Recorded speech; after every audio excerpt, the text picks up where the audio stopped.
Harry's name dragged through the dirt.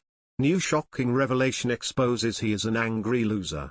Prince Harry's young life may have appeared picture perfect, but reportedly, a smiling face hid his true feelings of irritability and rebellion.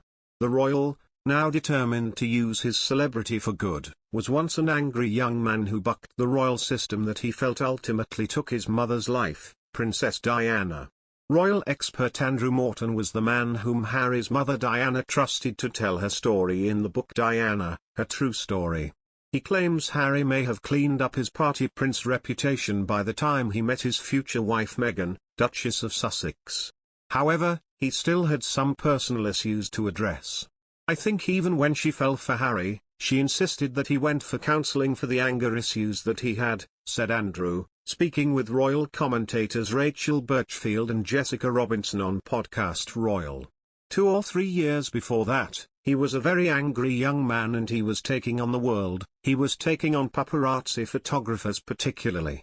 Before meeting Meghan in 2016, Harry rebelled against the royal system. He fought back against photographers whom he witnessed stalking his mother, Diana. Harry's antics as a young man were in full view of the paparazzi. He was a regular on the nightclub circuit.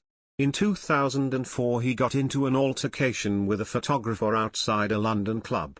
1 year later, Harry was photographed wearing a swastika armband at a costume party.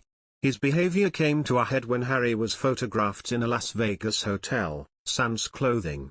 He was stumbling out of bars disheveled and worse the wear for drink, and he didn't seem to have a compass. For example, when he was in Las Vegas, he stripped naked in front of a group of strangers. By any standard, prince or not, that's pretty out there behavior. He said himself that it was too much army, not enough prince. Even in the army, I don't think you tend to do that in a hotel suite in Vegas, Morton said. Andrew continued, he didn't know which way to turn, and at that time, he was struggling to find himself and struggling with the loss of his mother, struggling to come to terms with it, and as a young man, he wasn't always the popular Harry of popular imagination.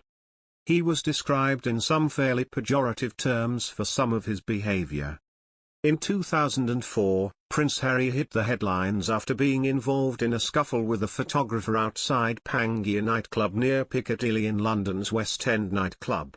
A year later, a young Harry had caused a stir himself when, at just 20 years old, he dressed up for a party in a Nazi uniform, complete with swastika armband, sparking condemnation from politicians and Jewish human rights organizations.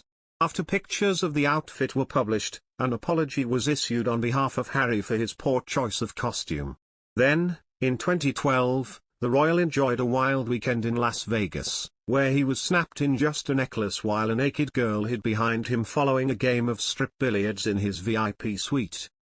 But the biographer claimed that the Duke of Sussex found his cause in life when he left the British Army and gave a helping hand in launching the Invictus Games.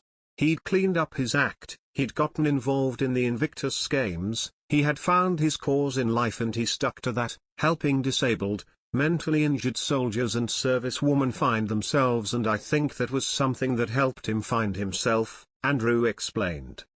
In January 2020, Markle and Prince Harry announced they were stepping down as senior members of the royal family, with a plan to review their position a year later.